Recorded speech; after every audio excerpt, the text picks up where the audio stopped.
Cody Reed did not know if he was going to race here tonight. Showed up late, missed out on practice, was here for qualifying. They're spinning a record as they cross the line. White flag is out. This race is official. Cody Reed got too big of a gap. Gavin Rogers, Scioli are going to have the run. Ollie Finsick in the 24 as well is going to be right there. Malarkey as well. It is going to be a huge run that this 25 has to hold back. Here we go. Scioli goes high. Rogers falls to the 25. They're both trying to find an opening to get around this. Literally on Productions machine. They're 3 wide. Ollie gives the buck to Cody Reed. Reed has the run. They're 3 wide behind. Cody Reed wins.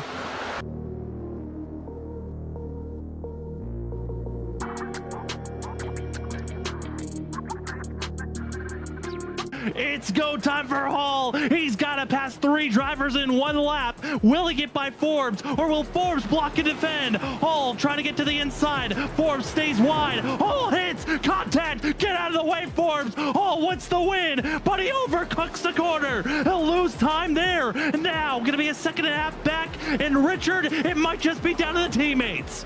Where will the mistake happen? Green looks like he's out of fuel. No, he just gets he's out of fuel. Talmadge makes the pass, and now Zach Hall coming down. But Talmadge could squeak away with this win if Hall does not get around Green fast enough. Green just completely gives up on the chicane. He'll stay to the outside. Hall, though, he is finding himself closing in on the gap. He's a 2nd back. Thomas Green does not there. No fuel for himself. Jared Talmadge, he doesn't have the fuel. Hall sneaks by. Final chicane. Hall overcooks it. Talmadge gets through into the wall. Who's gonna have the time? They both slow down, and it's Hall at the line. Hall.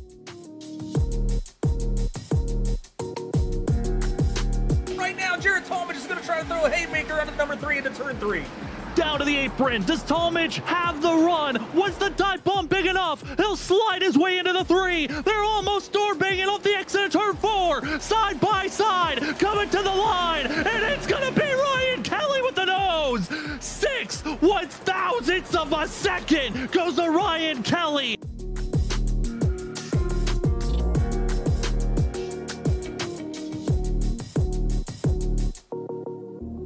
Benjamin Nelson, Cody Reed on the inside groove, but it's Christopher Wade, Shane Terrian gonna be leading the middle and the outside lane. Well, Christopher Wade, he gets tapped, spun, is the 53. It's down to Zach Hall, Benjamin Nelson, lock yourself into the next round. The 79 to the outside, Zach Hall in the 32 on the inside groove. Could Cody Reed be the stealer? Inside, down to the yellow line, Cody Reed steals it at the line.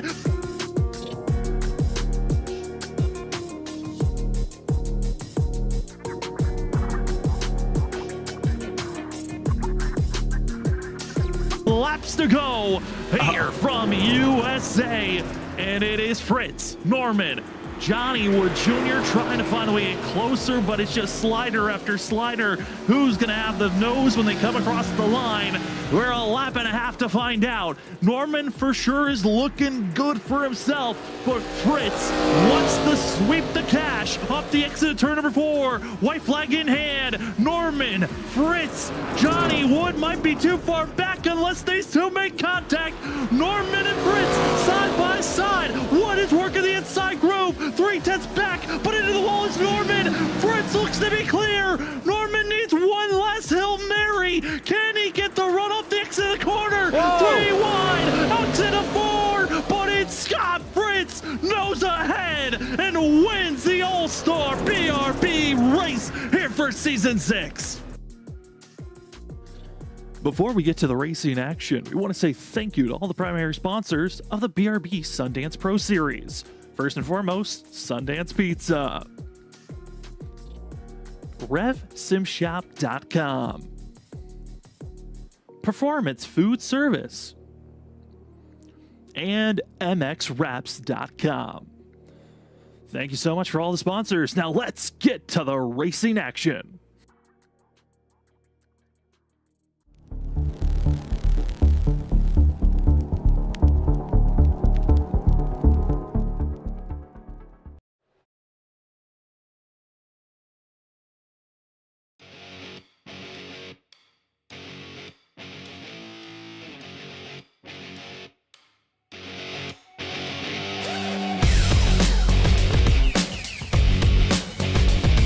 Welcome, ladies and gentlemen, to Freaky Fast Broadcasting on your Tuesday night here for the BRB Sundance Pro Series Season 6 Chase Playoff Racing action. The driver is just finishing up practice, about to head into qualifying, but gotta say, it's an exciting time of the season. 12 drivers were supposed to be making it into the chase. 13 were eligible after a little bit of complications after last week's running at Michigan. Richard Wolsifer was caught with doing 2 at-fault incidences that disqualified him, which was going to be given no points for that race for being disqualified at Michigan, as well as a dock of 10 points, which mathematically would have put the 14 of Zachary Maddox into the chase. Well, after review after that Michigan race, they deemed that one of those at-faults actually should have been a racing incident penalty. So due to the recalling of the incidences, Richard Wolsifer has been added in, and we've also kept Zachary Maddox in as well in the playoffs. So 13 drivers are in the chase, and the first one of 5 races in the chase is here at Bristol as the drivers get ready for the Performance Food Services 250 here this evening at Bristol. Should be a good one. 250 laps in total. Stage break at the end of lap 75. No fast repairs, 4 extra set tires in pit road with the usual 70% fuel load. Thank you once again with everyone joining with us here on Freaky Fast Broadcasting. My name is Sam Dyer. Usually we would have Zach Hall with me, but Zach Hall will not be here for tonight's race. He has some family situation that he has to deal with. But we are hoping for the best for Zach and his family, and all thoughts and prayers going to their side. But for us, some of the booth this evening for the first race of the chase, it will be myself, Sam Dyer, and running double duty will be going to be Robert Moyer Jr., as well as he's going to be running commentary and production at the same time. And yeah, I might as well add a third of watching the weather, as his power went out earlier today. I typed in the chat to warn everybody. There has been a lot of weather happening around Robert's area, so if the stream buffers, if it skips, if it just shuts down completely, there's weather complications that were out of our control that ended the stream. But currently, the field is underway with qualifying, and the driver that has got the most poles in the career of BRB and enters into tonight's second in points, Dustin Stallings, top of the board for the 00. Looking quick for that machine, as a little bit under 8/100ths of a second back is Stephen Borbell and Carl Pooler. A couple of other fast drivers to watch out for. Ronnie Norman won this race back in season 1. Currently yet to put a time in. We'll see if he does so, as Jacob Quayle in the 25. 2 laps in, no time validated. So we'll see how well he can charge forward. And with all of the qualifying that's happening right now, there is one note that is going to be a tough one. Our points leader entering into this evening, Brandon Maddox, going to be having to deal with a 1-lap hold to start this race off. Reason why?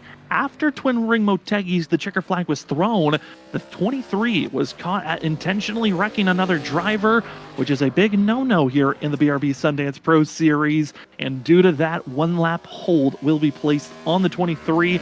So at least 1 lap down, could be multiple laps down. We'll have to wait and see how that runs into these races. But certainly should be a good one, as Ronnie Norman trying to take the last spot. There's 1 spot left that could be grabbed. It's pole calling for the 17.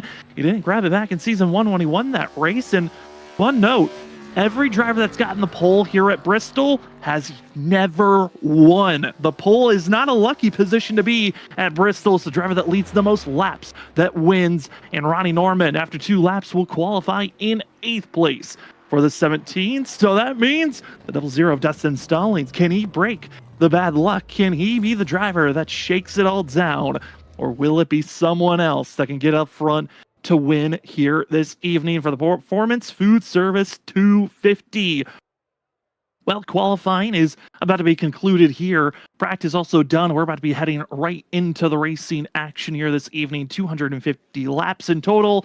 We do also want to say thank you to the amazing sponsors that have hopped on board with the BRB Sundance Pro Series for Season 6, that being Sundance Pizza, MX Wraps, Performance Food Service, RevSimShop.com, CC Business, and Whiplash SimCams for being a part of the Season 6 for BRB Sundance Pro Series. Highly appreciative to see all the sponsors that come together, but hopefully you out there that are watching live, watching after the fact, you're ready for tonight's racing action because qualifying is officially done. That means it's time for the 250 laps here at Bristol, the last great Coliseum.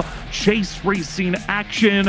And the driver that's starting up front going to be Dustin Stallings and Stephen Borbell in second place. Carl Pooler going to be taking third, with going to be seeing Coulter Clark in the Ford machine taking fourth position. Fifth, we find Johnny Wood Jr. in the 75. Sixth, we find Caden Perkins. Then in seventh, it's going to be Richard Wolsifer in the 56. Ronnie Norman going to be in eighth place, with Brennan Maddox starting in ninth. But remember, Brennan Maddox has a hold penalty. He will have to start in pit road after one lap being passed. Then he can leave pit road and start racing. Adam Buzzio going to be in 10th place, with Kyle Klenk in 11th. Ray Walker in 12th, with Jordan White in 13th for the 83. Evan Patinko is going to be starting in 14th, with Scott Fritz in 15th place. 16th, we'll find Cole Lewis. Ben Keeney in 17th. Dakota Bly going to be in 18th. And finishing out our 19 drivers, going to be the 25 of Jacob Quayle. Did not set a time for himself. But it's going to be interesting for the 25, who's had some very good runs so far this season. But it's time to see how 19 drivers can handle Bristol Motor Speedway, the last great Coliseum. Lots of fun things to see, but we're going to bring up the point standings here tonight. It is certainly going to be a show to watch out for. One of the drivers is not here, as the 13 drivers that made it into the chase. It was supposed to only be 12, but Zachary Maddox was given an award in due to the complications that happened after the last week's race at Michigan. So 13 were entered. Zachary Maddox isn't here, so most likely his chase run is over. But the other 12 drivers that are in the chase, Brendan Maddox, who starts off with a penalty here tonight, he's got a 5-point advantage over Dustin Stallings.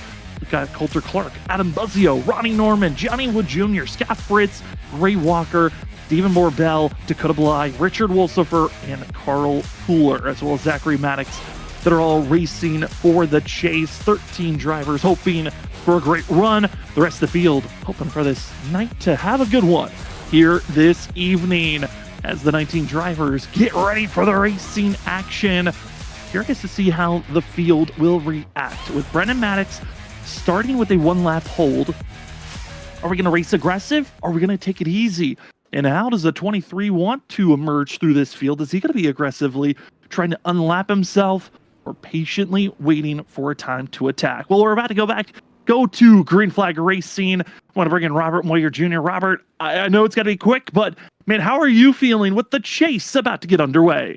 Well, it's going to be fun, Sam. We'll see how this all plays out here, ladies and gentlemen, as Sam Rhett did his rundown here of tonight real quick, and we're going to get ready to get some great Coliseum going on here tonight with the ARCA cars. It's going to be fun to see. We just left last night, Sam, with the O'Reilly cars here, so we'll have to see what kind of show these guys can put on with these cars.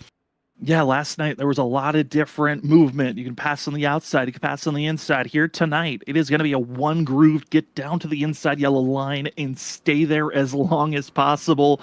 Everyone's been talking about how the outside really feels like there is no movement up there. It is very tough to find grip.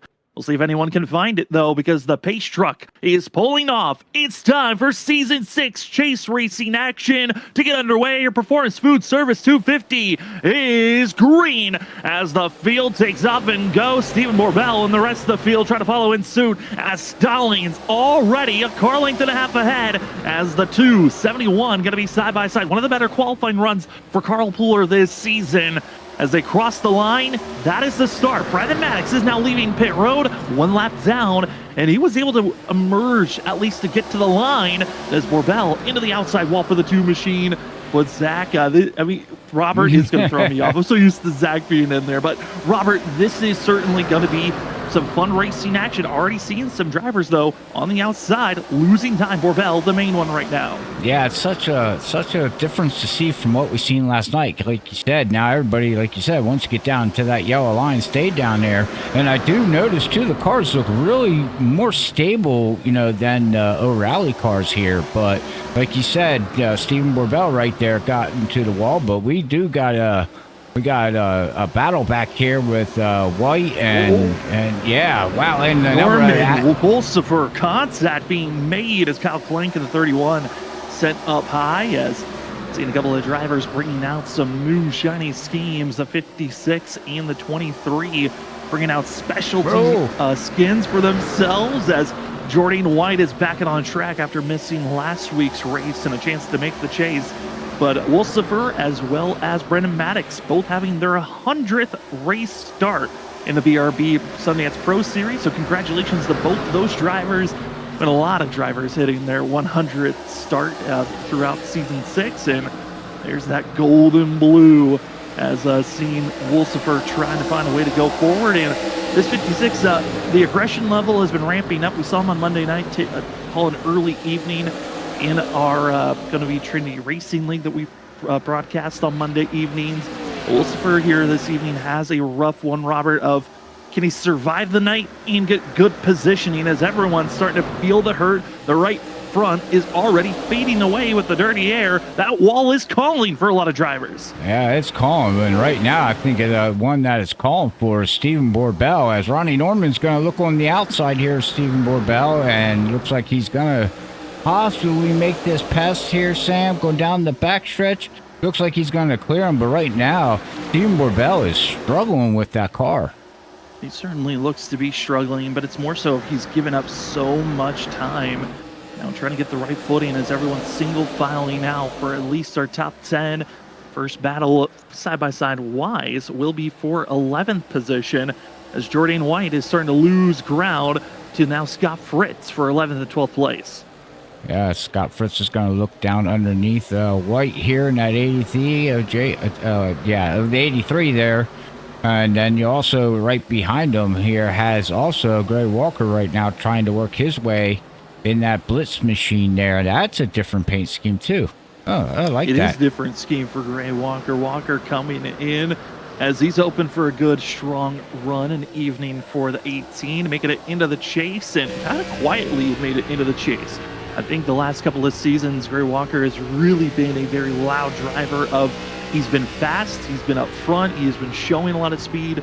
This season, though, he was in the middle of the pack, kind of just surviving and was taking good finishes and found himself inside of the top 8 in points at the end of the day. And this has been a quiet season where I think everyone was expecting it was going to be the 18 that was going to get a lot of wins instead of Coulter Clark getting all the wins. But they flip-flopped over the offseason, and the 18's been the quiet driver so far, as a little bit of movement further on up as the battling for 4th is getting underway, and that's Ronnie Norman. Robert, he is the one driver that's made a lot of passes right now, and he has found the outside to have the momentum here 17 laps in. I was ready to say, look at him just go on that top side. He's finding all the clean air right now. I think that has a little bit to do with it, but also I think it's just grip right now, and the question is, wow, look, I mean, he just passed 2 cars, basically. Look at him coming to the center out there, Sam. I mean, he's literally like 5 miles per hour faster than Coulter Clark right now. Yeah, and the big reason why is because everyone was running the inside groove, so they all had to check up just a little bit more than they usually would in the center of the corner. Well, the 17, clean air, no one to worry about on slowing down. He was able to just scoot his way forward. And now it's going to be a tough spot for Norman, as he's got 2 more drivers to figure out how to get by, as Kyle Clank saw what the 17 did and said, I'll give it a try out there on the outer groove. Just not enough clean air to work with, and no one's really checking up as much as they were up front. But Ronnie Norman trying his best to find a way forward, as Adam Buzzy on the 5 machine. Robert, it's been fun to see. Oh, boy, watch out. That's going to be Jordan White. It's Will Scott Fritz having a little bit of a moment, as I believe that was the 56 ahead of them. Going to be Richard Wolsifer, getting close to the outside wall, checking up this whole group. Now going to be stuck side by side. It's Fritz, Clank, now Walker as well. Is going to be seeing Adam Buzzio side by side. And got to be careful on this type of racing action around each other. Don't want to throw this race away this early on. Just 22 laps in of 250. Yeah, definitely not there. As I can say right now, when somebody checks up, welcome to Bristol. I mean, it's an instant, you don't have time to react. I mean, you're on top of each other. You're running 14 seconds. What are they running? 15 seconds? Yeah, 15 low second lap time. So you really don't have a lot of time to react to anything here, Sam. So somebody gets up into the wall, you got to react to that pretty fast. And, speaking of Richard here, I don't know, the past couple weeks, this guy's just not having no luck. Hopefully, tonight's the tide's turned for this 56, and he can start getting some finishes put together, not just here, at BRB, but just all the nights that he does run in. Yeah, and I was talking with Richard before this race during the practice, and I was kind of getting a sense of how he was feeling, because the last couple of races, even, like you said, last night for the Trinity Racing League, it's been a rough one. It's been a lot of Richard kind of trying to race so defensively that he actually is hurting himself. And for the 56, was talking about, hey, maybe survival should be the main note, not defending. And right now, he's doing a great job of at least being inside of the top 10, which, if you're part of the drivers that are in the chase, this is your main goal. Get stage bonus points. And right now, the driver that's playing a little bit of spoiler is Caden Perkins in the 6 machine. Robert, he's a non-chase driver, but inside of our top 5, and those are some big points. The 6 could be stealing away from some of the other competition. Yeah, I mean, especially now that we're into the playoffs here now, so that's going to be key right there, Sam, is you need, have a good finish, but you also got to make sure that you can get into the top 10 and get some of them stage points here throughout the playoffs, because, you're going to have all these guys that are in the playoffs, like a Coulter Clark, Ronnie Norman, which looks like them tires are starting to fade off on him after running that top side and blowing by everybody. I think it's all equaling out. But what I was getting at is that eventually, you're going to have all these guys that are in the chase, up in the front, and then you get these stragglers like Perkins there running, in his position here right now in the top 5. Taking points away from some of these chase drivers can trickle down and hurt you really, really fast. It certainly can. And with some of the alliance teams and drivers that are racing against each other, officially, we're only supposed to have 4 drivers on a team. But some of these teams branched out to have a B team. Maverick Motorsports, that's Dustin Stalling, Zachary Maddox, Brennan Maddox, Carl Pooler. They branched out to have a secondary B team. A Blackbird Motorsports, that's where Coulter Clark, Gray Walker, and Cameron Taylor race under. And then you also have Next Level. That's Stephen Morbell, Adam Buzzio. They had a B team. That's Level Up Motorsports with Caden Perkins, Dakota Bly, William Maple Jr., and also going to be Evan Patinko that are the 4 drivers part of that team. So interesting to see how the team dynamics, we've seen that a lot over the last 4 races, Robert, of the team. Even if you're a lap down, you're helping your team or alliance team out. And here's how that could be trickling over into Bristol, where you can help your teammates out, but you're more so racing for yourself to make the passes immediately. You don't want to be stuck battling drivers for multiple laps. Most definitely, yeah. I mean, you're right. That's the thing with alliance teams. Yeah, it's great for that team or that teammate or the guy that's got helping another team out, but I don't know, there's no way of getting around it, Sam, but it can come overpowering and over dominance, as we see there of Buzzio in that 5. He scraped the outside wall here, and now he's falling back a little bit. And with Jacob Coyle and underneath them, making his way forward, the 23, Brennan Maddox, points leader entering tonight. He is 1 lap down after having to serve a 1-lap holding penalty to start this race off after making contact intentionally with the driver after the Twin Ring Motegi race 2 weeks ago. So the 23 on the back foot, but as long as Brennan Maddox is not involved with the next wreck or we just race out to the stage and he does not grab an incident point at the time of the yellow, this 23 could be back on the lead lap and already showing some decent pace to watch out for once we see this 23 back on the lead lap. But we got to bounce up to the battling for 4th place, because we got a group of a lot of drivers on top of each other. That's going to be seen Perkins, Norman, Wolsifer, Stephen Morbell, Kyle Clank, as well as Johnny Wood, all on top of one another, trying to make their way forward. And it's the 6 that gets by the 17, as Ben Keeney looks like he's a little bit slow, and he'll stay on the apron for the 41. But Robert, this 17 is in trouble. That early aggression is not being rewarded now. No, and I think he's going to take notes real fast and say, I don't think I want to do that again, Sam. That's you know, yeah, it looked fast. You could see him like a bottle rocket there, like we seen there at the beginning of the first 40-some laps, and now he's just struggling to hang on to at least the top 10. Was able to gain at least 5 positions from the qualifying spot for the 17, as he qualified all the way back in 8th position, but now faltering to basically where he qualified in just 45 laps, which we are closing in at the end of the stage. Stage ends at the ending of lap 75. Top 10 drivers will get bonus points for themselves. So it is it's slowly getting there, as we're about 30 laps away from this stage ending and those bonus points being given out. Yeah, most definitely. And what I do when when we used to race here, what I did was I would use this first stint, get to the stage.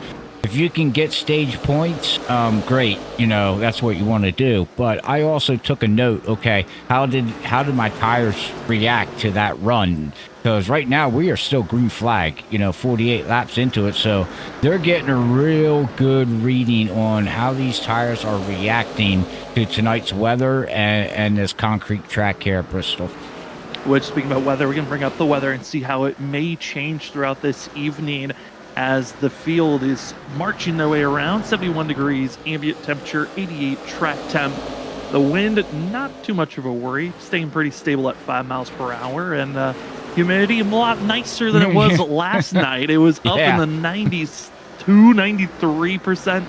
So being a little bit lower is helping out with anyone who was dealing with the heat virtually, but this has been fun to watch these guys. 50 laps, green flag racing, but for how long is going to be the true question of note, because you got Ronnie Norman fading back quickly and is now further back than where he qualified, but got to move up to that 4th place position, because Kyle Klink has hit the outside wall and he is going backwards. And the main issue, lap traffic, now in the way. Cole Lewis, Dakota Bly, all have gone 1 lap down, and that is a nightmare position. If you're Brendan Maddox, you did not want to see other drivers go a lap down, because that means you're not in the lucky dog position anymore. Oh, yeah, you're right.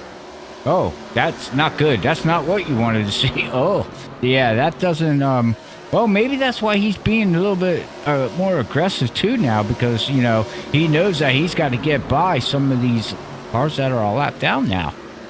Well, the closest driver that's 1 lap down is Dakota Bly, and that driver is 4 seconds ahead of this 23. So Brendan Maddox has a lot of time to close in, but not a lot of time to do so. Just about 20 laps left in the stage, and those 20 laps are going to tick away quickly if you're not careful, as Norman is just falling backwards. I mean, he's about to be outside of the top 10. There's a chance Ronnie Norman doesn't get any stage bonus points, as there's Cole Lewis, lap down driver. Oh boy, hold your breath. We're going to be going 3 wide with lap down drivers, lead lap drivers side by side, and they squeeze on through, as Adam Buzzio, as well as going to be seen Evan Patinko, just slicing and dicing. As the 17, better be careful, is going to see the lap down driver, Brendan Maddox. I mean, Maddox needs to make this pass quickly.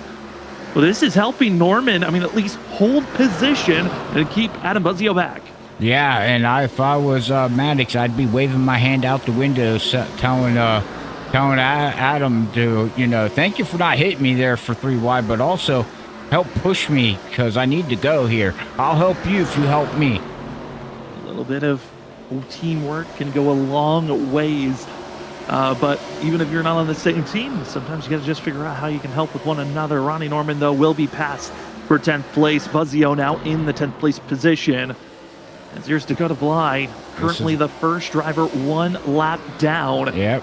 That 88 machine, every week a new scheme, and it always looks fantastic to see. But looking back, first driver that's 1 lap down is this 88, Brendan Maddox, 2.5 seconds back from this 88 driver. So the race for who's getting the lucky dog is underway with 15 laps to go left in the stage. Yeah, I don't know if he's going to have enough of time, Sam. I really don't think he's going to be able to make it, on the pace that we're going right now. I don't think he's going to be able to do it in 15 laps. I don't know. Do you think so? But this is about to get hectic here as Bly stays high. That's exactly where Richard Wolfsfer is lined up. The 56 does not want to lose position to Stephen Borbell. The 88, though, wants to hold ground so he doesn't get past, and that's going to help the two squeeze, and then everyone gets in line, and you kind of just have to say, well, at least we survived that encounter. Yes, I lost the position if you're Wolfsfer, but at least you drove for another lap to drive on by. Oh, yeah, now the 88 just scraped the wall. That's going to help Maddox now catch up a little bit as he's got Walker right behind him here. I don't know. He might have enough of time to catch him now, if that Dakota Bly just keeps scraping that wall and slowing down, because you can see the 83 is literally right behind him. Well, it's going to be coming down to, is Jacob Quayle going to go a lap down now? Because that's the next driver that's going to go a lap down. And literally just off the exit of the corner, there's the 00. That's our leader. That is the difference between Dustin Stallings putting his teammate a lap down and not getting the lucky dog spot. Yeah. Or you just linger behind Quayle here and you just say, you know what? I'm going to allow Brendan Maddox to have a chance to unlap himself to try to get by Bly, because that looks like an absolute at this current moment with where the 23 is compared to the 88. Yeah, I was just ready to say, you took the words right out of my mouth. I know they're in the same team chat, team radio, so I'm sure if they know the situation, which they should, I do believe Dustin Stallings should slow down here. He's got a 2.5 second lead basically over the field going lap 67. And if I was Dustin Stallings, I don't know, man. I would just ride here just a little bit, and it's kind of look like what he's doing now. I mean, here's the problem, right? You're in a spot where these laps are ticking away. Yes, you can sit here, and you're not really having too much of a worry. Coulter Clark is running down fast enough. Each lap going by could be right on this 00's back bumper, and that's not official teammates. Those are alliance drivers between the 4 and the 00. I mean, if you continue to sit right where you're at, there's a chance Dustin Stallings may not even get the lead position and the maximum amount of points that he's looking for, but this obviously is a scratch my back now. Hopefully you'll scratch my back later between Dustin Stallings and Brendan Maddox, because Maddox is just a little bit under a half a second back from the 88. Still has not officially made the pass yet on Dakota Bly. Adam Buzzio is putting the pressure on the lap down driver, and Brendan Maddox is putting the block. He is trying to hold back the 5 machine, and there are multiple different games happening as Coulter Clark has ran down the 00, no longer is a question. Quayle, Jordan White, they have to be put a lap down, and contact. It's going to be Sam Fritz, tapped, slid, and now Scott Fritz is a lap down. He won't get the lucky dog spot, and they continue to race on. Oh, that is gonna, oh man, and again, there was nothing Dustin Stallings could do. I mean, he did slow down and try to hopefully wait, for his teammate there, but at the same time, the rest of the field was catching him, Sam. I mean, what do you do? Yeah. You had to go. You could not wait any longer. Honestly, for Dustin, he put himself in more of a trickier spot. Instead of just passing those drivers immediately, he put himself in that spot where he had to make the contact with the 48. But we are now officially on the last lap of the stage. 75 laps, clean in green. And Dustin Stallings, he looks to be good up front. The 00, fast, quick, and stage winner here for the first race of the Chaser Performance Food Service 250. Stage winner is Dustin Stallings. Also going to see Coulter Clark in second. Third is Carl Pooler with Stephen Borbell. Fourth, fifth is going to be Johnny Wood Jr. with also Kyle Link in sixth. Seventh will be Caden Perkins. Richard Wolfsfer eighth. Ninth was Gray Walker, and Adam Buzzio going to take that final stage bonus point. Jordan White in 13th place, though. First driver one lap down. He will get the lucky dog spot. Everyone else, make a choice, make a decision. Where do you want to go? Do you want to pit? Do you want to stay out, take the wave around? There's some gambling plays to be made. Ben Keeney, though, has been given a required damage flag. I'm not sure if that was an engine issue, tire issue, what's going on with the 41, but it looks like he will have to go to pit road. We're waiting for Dustin to finish up this stop before we try to pull up the 0-0, as it was a race off pit road. But the 0-0 wins the race off and will keep this top position. Congratulations to Dustin Stallings. What a run for himself.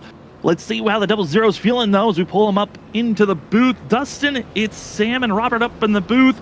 Man, how are you feeling? Stage winner, green flag for those 75 laps. Pretty good. Still got a long way to go. Coulter caught me there because I was just kind of being patient with those 3-lap cars, and once he got to me, I kind of had to start pushing to try to get around them to get that stage there. Yeah, we saw you waiting there. We weren't sure if you were being patient because there were lap cars or if you were trying to get Brendan Maddox a chance to be that first driver 1 lap down. We're kind of assuming what you were looking for there, but now we've got the rest of the race ahead of us. What are you hoping for these final rest of these laps to try to win this race? Just kind of being patient with my inputs and take care of the tires. I was honestly impressed that we got that whole stage in with no caution. Almost had one, but yeah, it's still a long way to go. Anything can happen. Just try to do everything I can to stay in position. Well, Dustin, congratulations on the stage win and good luck on this upcoming restart. Thank you, buddy. That's Maverick Motorsports driver, the 0-0 of Dustin Stallings, taking the stage win. Well, 2 drivers did take the wave around. That's going to be Jordan White and Dakota Bly. They both decide to stay out, take the wave around. They're on 80-lap older tires compared to the rest of the field. Well, they can stay in the back, or will they go a lap down instantly? The rest of the field, though, is ready to go to racing action as your Performance Food Service 250 is back underway. It's the 0-0 of Dustin Stallings, the full 4 of Coulter Clark, looking good for themselves. A black flag was given to Jacob Quayle. It looks like he pitted after pit road was closed, so he's got a drive-through and a 15-second hold to serve. Everyone else, they're 1 lap down or more from 16th on back. That's Scott Fritz 1 lap down. Brendan Maddox 1 lap down, but caution flag is out. And trouble hitting for some of the drivers further on back. Caution flag is thrown. And Scott Fritz gets spun off the nose after contact on this restart. Honestly, shocking to see, and it's going to be the 23 making the contact with the 48, and that will negate both drivers' chances for a lucky dog position. And that actually might give the lucky dog over to the 52 unless he made contact and Dakota Bly makes contact. Okay. So the lucky dog is wide open. Honestly, anyone could have it at this point. We're waiting on officially who's going to get that lap back, but into pit row is going to be the 88, 48, and a couple of others going to get service done. Robert, I mean, the lap down drivers, they're getting mixy, those that are in the chase. Yeah, and this is this is tough for, Maddox. I mean, I get, last week he was on vacation. Understandable. But I think it would have been better to serve your penalty at Michigan than at Bristol. But, because you had a wider open to stay out of incidents. So, 1, the game plan didn't work. 2, they tried a game plan and again, it didn't work. 3, now he's involved into this one. And if he gets deemed fault with this, now he's got an extra drive-through. Black flag. That would be another one. Yeah, I mean, it's, oh, wow. And then now that's his first incident, so now he has to wait, and not get involved in something else. Oh, Jesus. There was a little bit of a misinput made by race control, meant to give a black flag to someone. Actually put it on our leader, Dustin Stallings. Yeah, black flag him. And it is a black flag given to Brendan Maddox. So first at fault for the 23. You're only given 2. Your first at fault is a drive-through penalty you have to serve once we're under green flag conditions. Your second at fault is a disqualification. So our points leader entering tonight, your regular season champion, Brendan Maddox, starting on the back foot for the second time here this evening. Now, there's still plenty of racing action left here tonight, but this certainly makes things a mountain bigger for the 23. Instead of a mound of, well, there's a chance I might get the lucky dog if we have some early cautions, to now this might be impossible for the 23 if we get into a long green flag scenario, but we're about to get to green flag action. Your front 5 going to be Dustin Stallings, Coulter Clark, Johnny Wood Jr., Carl Pooler, and Stephen Borbell. Stephen Borbell gave up a lot of time there in stage number 1. We'll see if we can gain some of that time back. His pace truck is off and another restart underway here from Bristol as we are green again. Brennan Maddox, 23, has to serve a drive-through penalty. Also, Jacob Quayle in the 25. He has called it a night. So we are left with just 18 drivers out on track. Ben Keeney 7 laps down.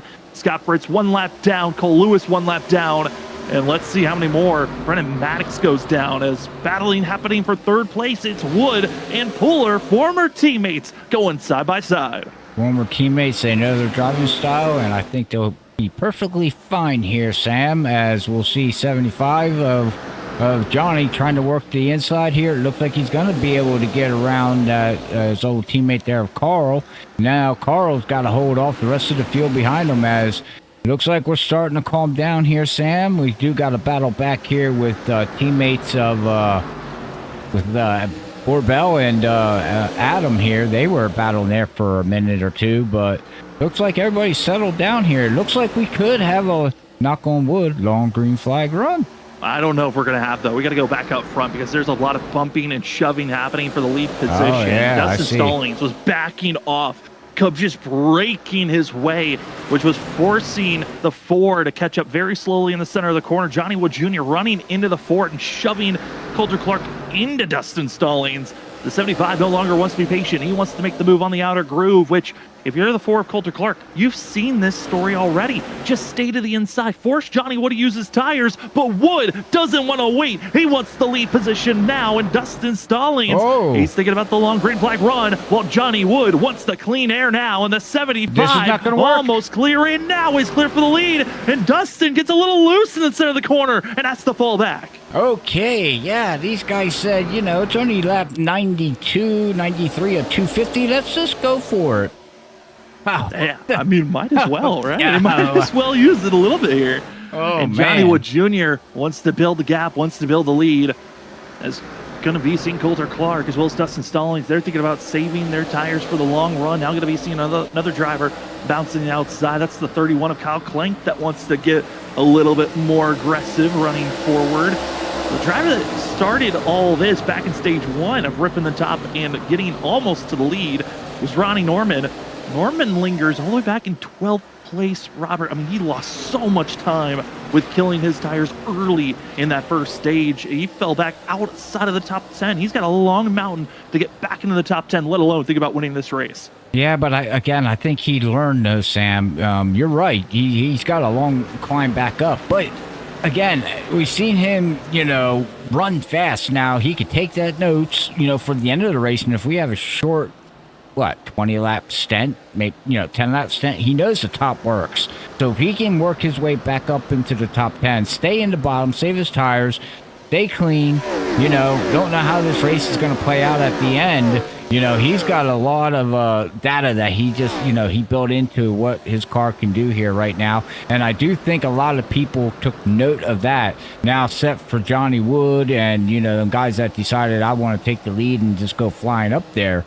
We'll have to see how that plays out because Johnny did make it around Dustin Stallings, and now Johnny can go down. As you can see here, he did get down to the yellow line, and now he's going to be able to protect his tires. So we'll see if that, 2-lap stint, basically 3-lap stint, to get the lead, if it's going to come back and haunt him or not. Got to give credit to the 31 of Kyle Klenk, one of the biggest movers. He did not run the whole season, but when Kyle Klenk has shown up, he's been the biggest mover from starting position to finishing position. At the end of the day, around a 10-point plus from his qualifying spot to his finishing position on average. That is the best of all drivers coming in to this race here tonight. And the 31, he's doing it once again, already up 8 positions from where he qualified back in 11th.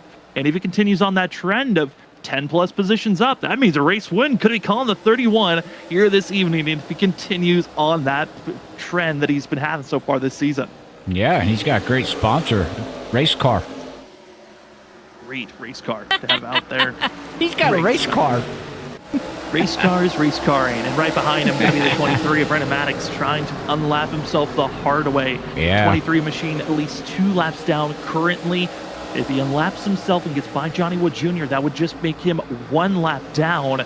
And currently forcing the issue, and we've seen this from the Maverick Motorsports drivers, when they're a lap down, multiple laps down, they race more aggressive in this form than when they're on the lead lap at times. And that's a big scare if you're that 31, 00, or even the 75. Brendan Maddox, he's got red in his eyes, and he is moving forward. Oh, yeah, I mean, okay. Man, you need to get out of my head, because my next comment is going to be, he's on a mission. I mean, that's just the way it is, and now we got a mission for the lead. Dustin's taking the lead, though, if he can get the run on the inside, not able to do so, but he's still side by side. This is now a wall for the 23 of Brendan Maddox. Will he force it 3 wide with the leaders, or just sit and wait at this current time? Maddox continues to linger, but Johnny Wood trying to make the work. Oh, no contact with a 00. They just squeezed off the exit of the corner, and Dustin now falls to 3rd. Brendan Maddox, he's got an opening. He's got a chance in trying to find a way to get around Johnny Wood Jr., but this little bit of a tap, what will that do to the temper of the 00? I don't know, but right now I think his teammate here is not gonna play nice either. I think, bump and run. This is Bristol, baby. You're 2 laps down. I understand you came into tonight as the points leader, Brendan, but you can't be making moves like that. Here's also the thing. Brendan Maddox has been notoriously known for the driver that blocks. He'll be blocking you on lap 1 all the way down to that white flag. He is going to defend for every position. How will he be aggressive here? Will he defend on pushing drivers back? There's a lot on the line. Kyle Clank looking a little bit unsettled for the 31, back in 2nd place as Dustin Stallings gets a good run off the exit, but once again, another charge. And Johnny Wood Jr. keeps the lead. 35 laps into this stint of tires these drivers have underneath them, and they can go, I was told, around 100 laps they can go on fuel. So if we stay green, we've got ourselves at least 1 pit stop to take us to the end of this race on a fuel. We'll see how tires work there, as Kyle Clank wants to challenge for the lead position, but just doesn't have the ability with the 2-lap down driver of Brendan Maddox sitting right there.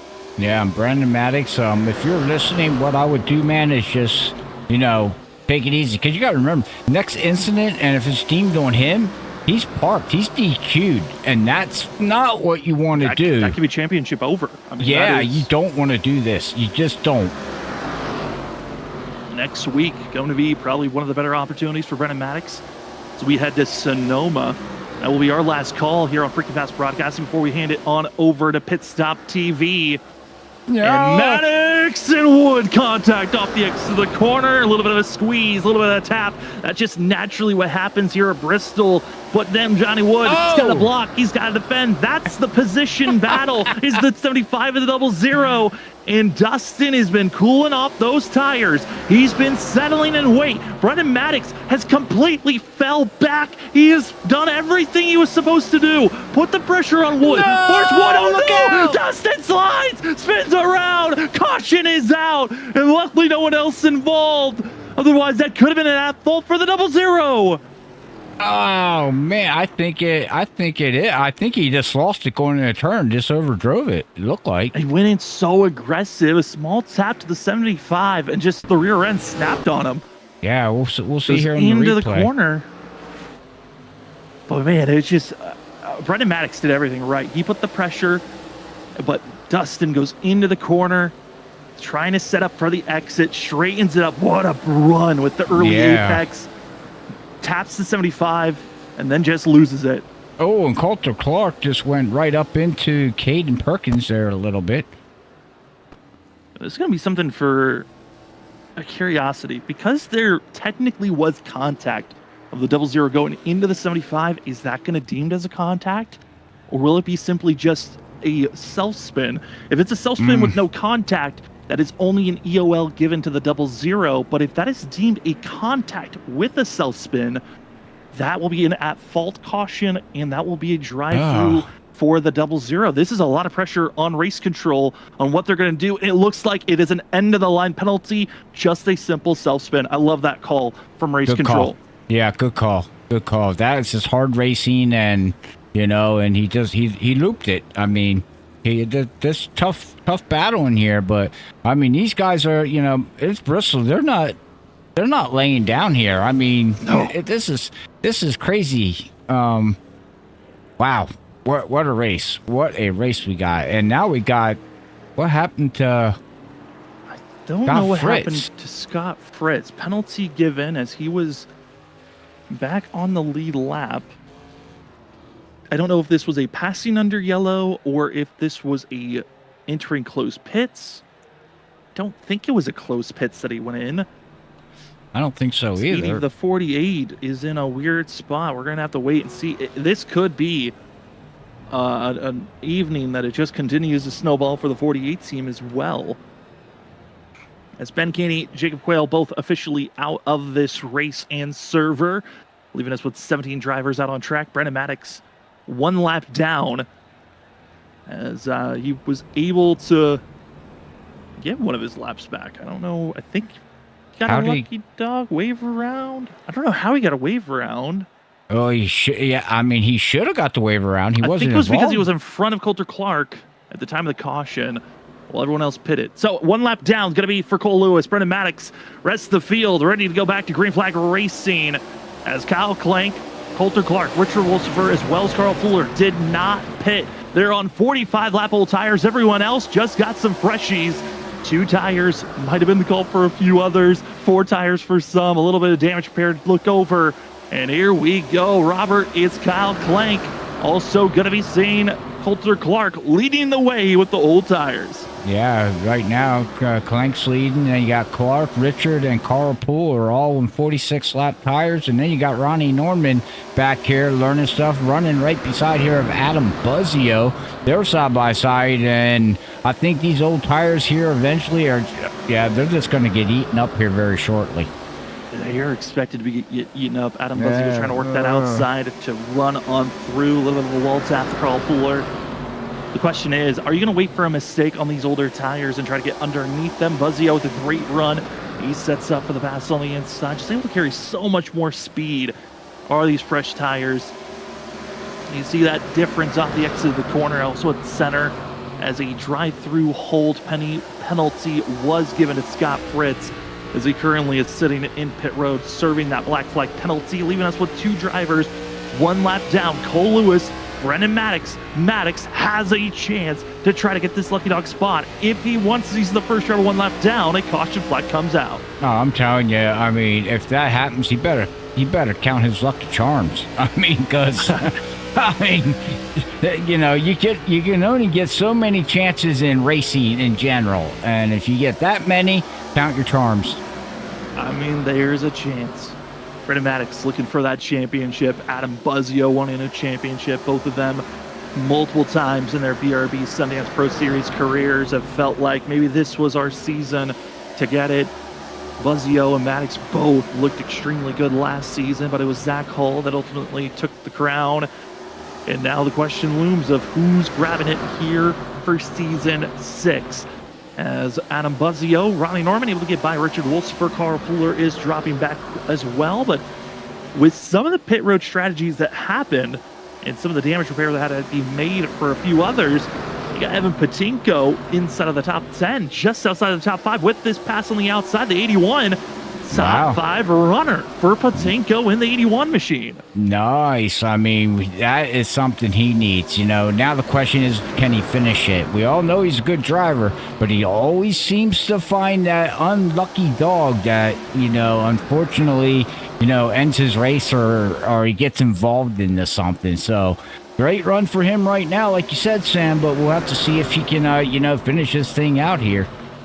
As Adam Buzzio, Ronnie Norman able to make their ways around the 4 machine, Coulter Clark. And, we saw this last night, what we deem as the tire lottery, the timing of a caution, when you're able to grab tires, when your competition can't, who's on the better set at the end of the race really is going to deem most likely who's going to win this race. I don't think it's going to be old tires are going to win out unless it's a green-white checkered. As you see the pass being made of Adam Buzzio, trying to get by Kyle Clank in the 5 machine. Great run for himself. Adam Buzzio entering into tonight as one of the more consistent drivers, tied with Brennan Maddox with 10 top 10s, 4 top 5s for Buzzio. Still no win this season. I know tonight could really shake things up for the driver that entered into the points for the chase 4th. 10 points back for Brennan Maddox. Yeah, well, did we talk to Adam last week? Didn't he finish in the top 3, Sam, last week? You're asking too many questions of me. Too many questions. Anyways, you can't just send that at me. That's questions you can't just send. Yes, I can. We are freaky fast. I don't have everything. Yes, he finished 2nd after looking it over. See, I just got to throw it to you and you'll find it for me. But yes, anyways, he did bring this up last week is what I was trying to get to.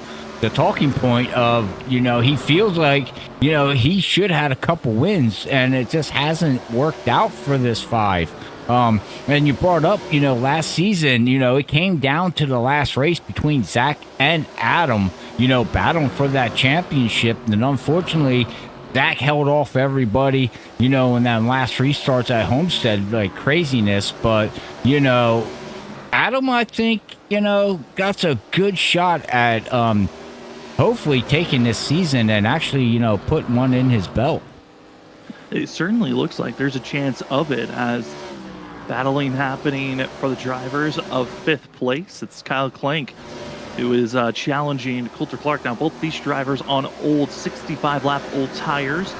Fuel-wise, no one, I believe, can make it to the end on fuel. There's still one more pit stop to be made. If a caution happens now, everyone would be good. Well, no. Okay. Cole Lewis going around. Caution flag is thrown, and we're good to take it to the end on fuel. And oh no. Who was that on? Oh, Brendan Maddox. Wait, which driver was that? That was Jordan White. That might be in trouble. Okay. Jordan White giving a little bit of help to the 52 of Cole Lewis. Cole Lewis being the first driver 1 lap down, and with this caution flag coming out, and where drivers were, Brendan Maddox might get the lucky dog because of that. Okay. Yeah, I don't know what to say anymore except just count your lucky stars. Now, he did say he was going to come up in the booth and slap me. So, you know what? Whoa. Yeah, that's what he said. I got to call him out now. But anyways, I don't know. I'm just making funny. That's what I do. This is why we need Zach in the booth. We get too giggly. We throw it all away. It turns into a podcast instead of a broadcast. We're still in the replay booth. Okay, I'm pretty sure. Give me a minute. We are. I got to hit the line. We also want to say thank you to Rev. Well, there is a delay from what we're saying to chat. We do appreciate the fact that you did try to help us out with position 2. It took me about too many clicks before I got the answer. Big thank you to Sim Racer Hub for giving the data that allows us to get to that information that we can have. Now, I usually do have the last week's info. I just didn't have it at that time. Now, here the thing is that Maddox needs to stay clean. Like we said before, he has one incident on fault. Don't go flying through the field. Take what you can and take what the track gives you. Take what the drivers give you. Take what the car gives you, and just get out of Dodge City. Right? I mean, just get out of here with the best what you can, and don't put yourself in any circumstances, move on, to the next race there, Sam. Now, the other thing here is Ronnie Norman, he stayed out on 27 laps now. 27. Yeah. What do you... I don't think that's the worst thing. Okay. I know tires are going to be important, but I think this is a good sign for Ronnie to test, okay, where are we on tires? I think fuel-wise, if you were able to really save and focus on saving throughout this run, you might be able to stretch your fuel out to the end of this race. But I think also for Ronnie Norman, he might be thinking, we're not done with cautions. I mean, we're still have 100 laps to go here tonight. We may not be done at all for this running. As looking it over, Rev has deemed Cole Lewis was at fault. So the 52 is going to have a drive-through penalty for himself. The rest of the field, we are back to green flag racing, and it's Ronnie Norman looking good up front with Evan Patinko going to be inside for second place. Kyle Clank, Dustin Stallings, Coulter Clark and the rest of the group, they are ready to go. Robert, they are on top of each other, and I got a feeling that 00 and 4, they do not want to linger and wait for all these drivers to get by them. No, and they're going to go for it and get by. As you can see, Dustin Stallings is now going to get around Evan. Makes that pass. You got Johnny Wood working Coulter Clark there on the high side. It looks like he's going to stay battling right now, as Coulter Clark is not going to give that up easy, as we know. But Clank right now, I think he's going to be able to run down here Ronnie Norman. As you can see here, he is catching him fast. And I do believe with the next lap or two, he should be by him, as he just runs the fastest lap of the race. For the second lap in a row, he puts down the fastest lap. So this 31, not wanting to wait for anybody. And you got to think, for Kyle Clank, he has shown good speed, but has been trapped in traffic where he really has been not been able to put down these fast times. But due to what we've been seeing a lot from our competition, putting these fast laps down may not reward you in the long run. Is it really worth building up this half a second gap lead? Because Dustin Stallings, we know, will run you down at some point in this run. Coulter Clark will try to keep it close. Adam Buzzio with the fastest lap that has been ran so far here this evening, back in 6th. I mean, what does the 5 have here tonight? And other drivers of Johnny Wood Jr., Richard Wolfsfer, where will they be placed? As Brendan Maddox still 1 lap down. So there was an incident point grab from the 23. He is still trapped 1 lap down. Did not get put on the lead lap. So that is a heartbreaking moment for the 23 machine, who needs another caution. The only positive, he's the one driver that's 1 lap down currently. Now we're all at Bristol. So, yeah. I mean, yay! It can change in about 40 laps. Right. But at that point, we're getting prepared for the end of the race. Right. I mean, that's the thing here, and we'll have to see. Right now, Clank is, Kyle's just.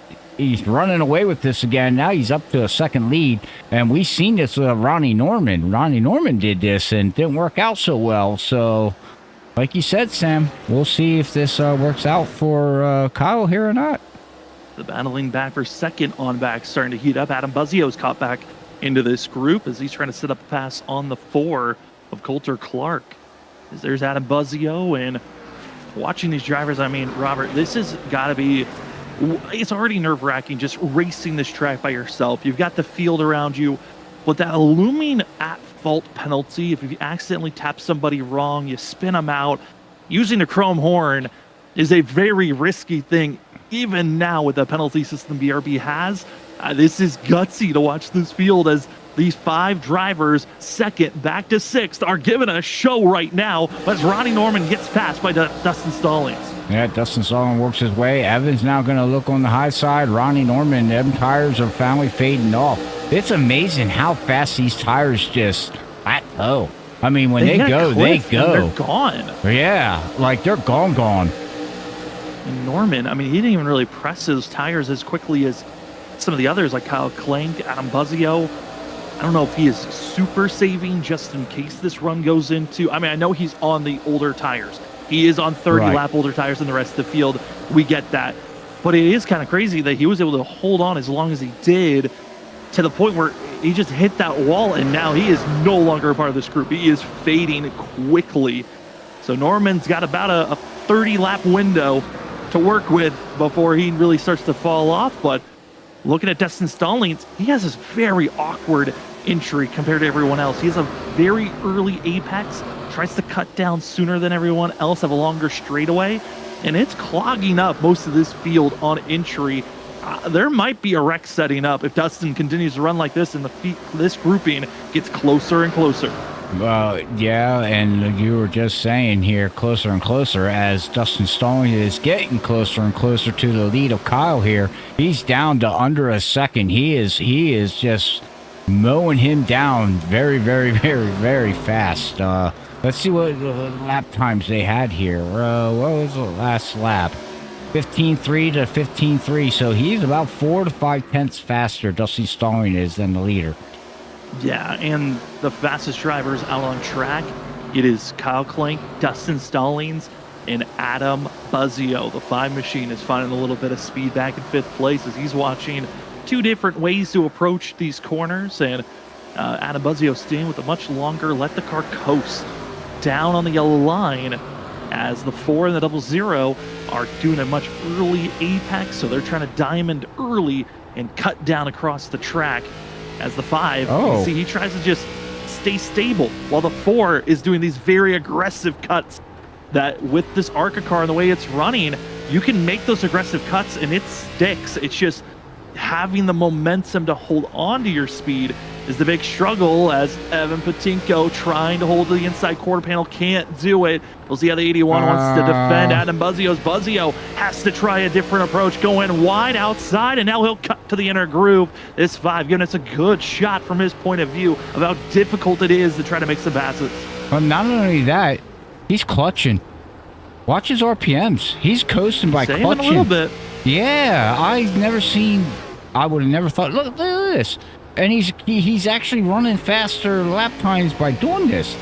This is crazy. Well, by clutching, you're not getting that engine slowdown power. Your car's just coast mode. You're able to carry more speed through this entry and center of the corner. You're just using all brake to let off, and some drivers, they're feeling that comfortability. Adam Buzzio running pretty quick. Right now, the fastest driver on track inside of our top 10. Dustin Stallings in the 00. But Adam able to make the pass. It's not a bad place to be at all, as Dustin gets by Cole Lewis, which will put Lewis 3 laps down. And Robert, I always throw out, if we're going to have a caution, what grouping and pairing will it be? Well, watch it. This cluster of drivers, 6th on back. Got about 8 drivers, 6 to 8 drivers that are pretty close to each other. And this is the pod I'm most nervous about. Yeah, let's see here. These are the pods that do wind up getting into something. Now, sometimes not on their own or not intentionally, but right now you got a hard battle with the 71 and 17 here of Carl and Ronnie here. They're side by side as Ronnie is just faltering back again slowly. Now, again, we've seen he has speed, but you know, Sam, it might be the thing that he might be just struggling here tonight at this track. I mean, he's on those older tires. They've hit their point where there's just nothing the 17 can do.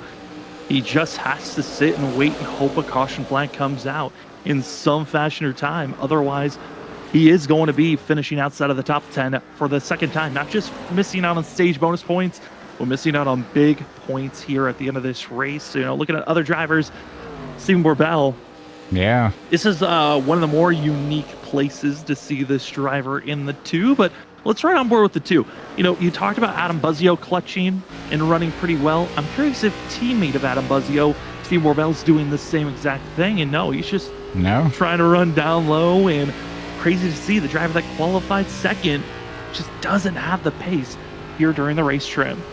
Well, I know he's got a little beat up here and there. Now, how long was his damage? You know, the car should be fixed. I mean, he did get knocked around a little bit, but nothing, you know, horrendous. So I would imagine the car should be okay, or maybe it's just tight for him.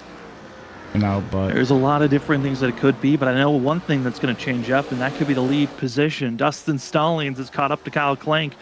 The 00 within 2/10 now. It's just a car length and a half, and every exit of the corner, it gets smaller and smaller. The 00 of Dustin Stallings is here. The question is, what lap will he make the pass? Is it this one or the next? Because that's the closest he's been since we got back to green flag racing. Wow, look at him just diming that corner. I mean, the 4 and the 00 just figured out that early apex diamond cornering spot to just build up these runs on the straightaway. And it's just crazy to see. And it's not like he does it every lap. It's just the setup lap when they're trying to close in the distance on the drivers in front of them. And then after they get by, it's just a coast on the yellow line. Try to minimize the amount of scrubbing on the tires. Stay low. Let the car coast more than you're trying to throttle up off the exit. Well, and that is saving the tires a lot. Look at the rubber that's being laid down on this track. You know, Zach talked about it last night. You know, so you can see the rubber's starting to really build up here, Sam. It certainly is, as what once was like the backstretch, just straight concrete, is now starting to see a lot of rubber marks of the marbles being pushed up to the outside wall, and then the straight grip of all the rubber that's been placed on the inside. It's really that middle path that is not really been touched by a lot of drivers because no one wants to be up there. It is a lot of stay low as you can be to try to minimize that gap, that grip level, and also the distance on this track. But looking at the field, Robert, it's when we get into traffic that we are going to be most concerned for our front runners. Now it's just a waiting game for who's going to have the better strategy, who's saving their tires the best. As here is going to be Johnny Wood Jr. as well as Richard Wolsifer, and also going to be Gray Walker just hanging out for now, as waiting to see how they can get by Evan Patinko, as well as going to be seeing Brennan Maddox in the 23 machine just sitting and waiting. Yeah, 23 is this, I guess, again, might be one lap down. Just take what you can and just, the yellow comes out, great. He's back on the lead lap, but I would just cruise right now and just pick your places and race smart, which is what it looks like he's doing here. As right now we do got Gray Walker now putting a little bit of heat here on Richard Wolfiser. Richard looking here pretty good right now, Sam. He's in the top 8 at least right now. Good run for him, and this is something that he needs. He just needs a good run. He needs a good run, but I'm also slightly concerned because of him being put in this high pressure boiling point spot. Moments like that is what I'm concerned about. It's when he's kind of squeezed into these high pressure moments.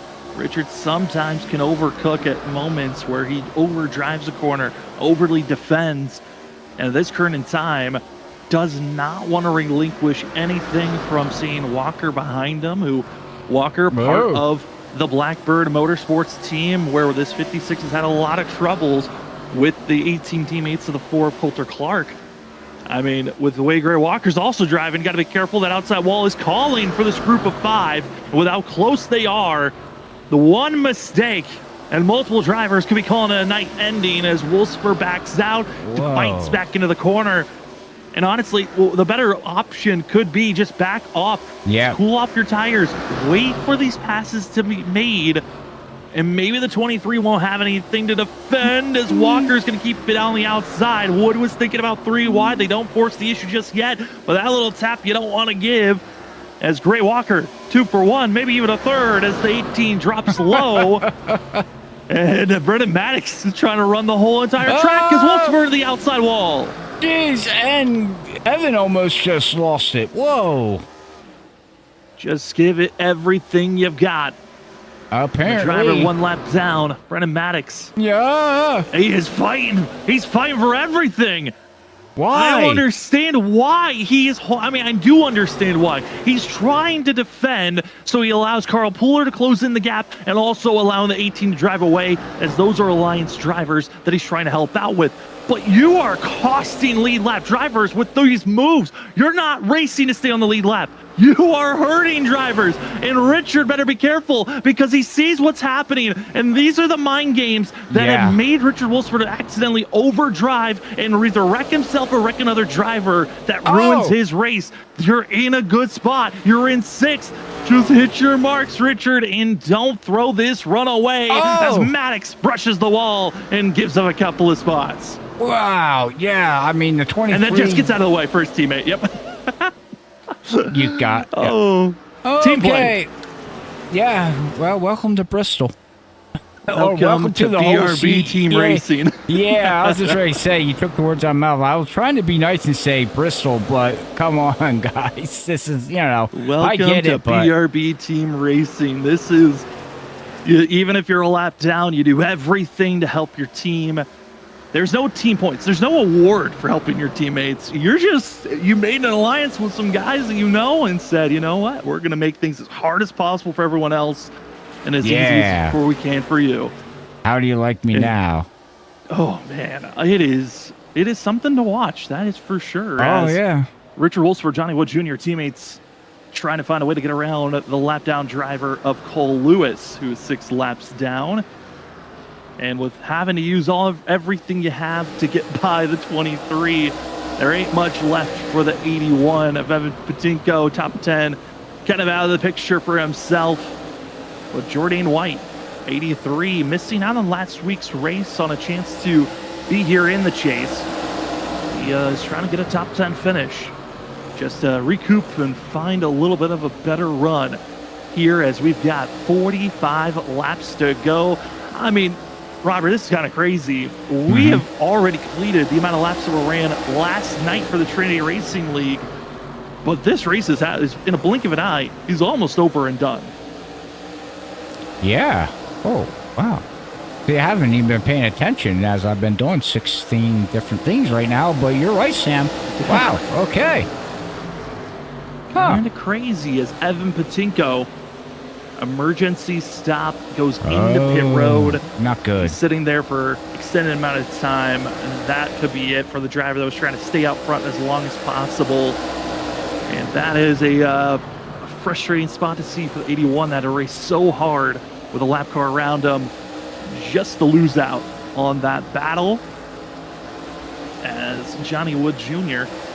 able to get by Richard Wolsifer, and Wolsifer now going to be watching his teammate of Johnny Wood try to make the pass back on Gray Walker for 5th position, as well as seeing the two with Stephen Borbell trying to close in the gap on the 56. So multiple different battles for 5th as well as for 7th. So we'll hop on board with the Coolers machine of Johnny Wood. Ducks down low, able to make the pass. Gray Walker, no teammate or alliance to help you with this one. As the 75 will make the clearance, make the pass, and now try to run down Adam Buzzio if there is enough time. But also, is there enough fuel? We are assuming there's enough fuel for the field. Yeah. But is that the case with the way Adam Buzzio is racing around this course? I mean, that certainly does make me scratch my head just a little bit on with the way that these guys are running this track. Maybe there's a few that are running it so aggressively that they will be concerned on their fuel stint. Well, you said 100 laps, right? It was about 109 was the estimate I was given. Well, they should have enough. In theory, they should have enough. I don't Unless understand. Buzzio was thinking we could go into overtime, and he wants to make sure he's got enough fuel to be able to just stay out for those couple of laps just in case. Well, doing that, okay, or this might be a dumb question, I don't want to mean to ask you, but when you're clutching like that, does it help save on the tires? No, that is... In most tracks, it's actually quite abusive on the tires. You're using a lot more brake. You're putting a lot more heat in the tires. It actually is hurting the tires a little bit more. But it also matters on where the brake bias is at for this 5 machine. It could be helping him on the way that he's attacking these corners. But right now, that'll be passed for 4th place as Johnny Wood Jr. has ran down the 5 and is about to make the pass to move into 4th place position. Johnny Wood Jr., the fastest driver on track currently. He's still 6 doing seconds it. back. He's trying everything, but at this pace, at this rate, there's not enough time for Johnny Wood to try to run down Dustin Stallings, who has almost a 3-second lead over Kyle Klang. Yeah, not enough of time, but I'm just interested in the talking point here is Adam. I don't... I just want to see what happens at the end of the race, because we all could be fools right now, Sam, and go, oh, okay. Yeah, I mean, he could be a genius right now. We just don't even know it. But it's also going to be all thrown away because the battling that's happening for 6th place is starting to heat up. You've gotten Richard Wolfer, Stephen Borbell. They've both been able to get by the 18 of Gray Walker. Carl Puller's trying to run down and get up inside of this battle.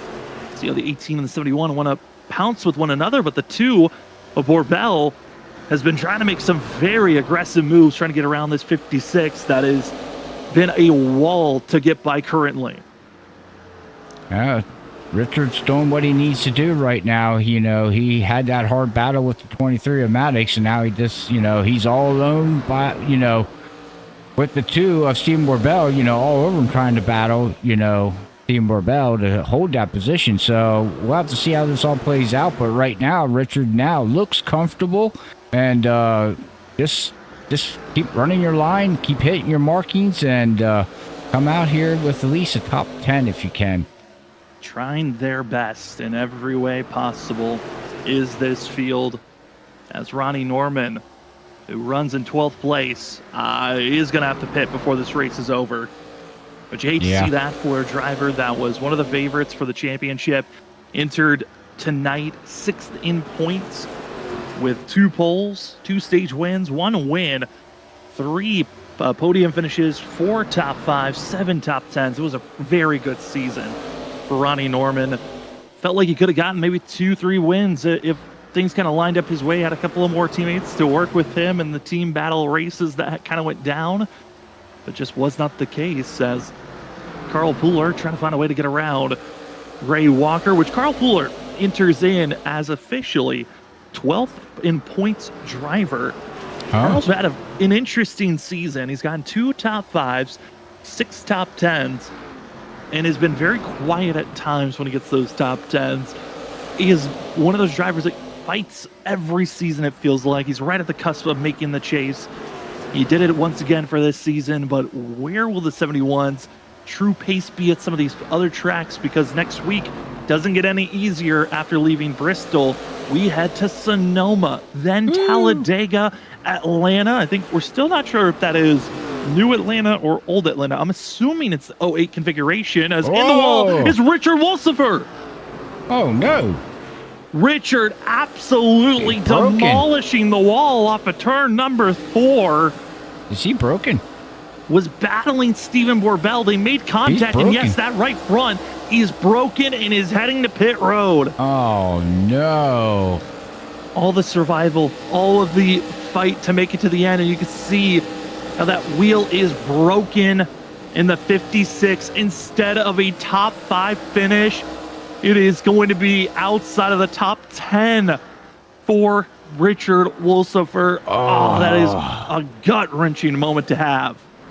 Right. And what actually happened? He got in with somebody? Him and Stephen Borbell made contact off the exit, turn number 4. We're going to take a replay of it. You're going to see these two have been battling side by side for quite a while. Over the past 15 laps, they have been almost making contact.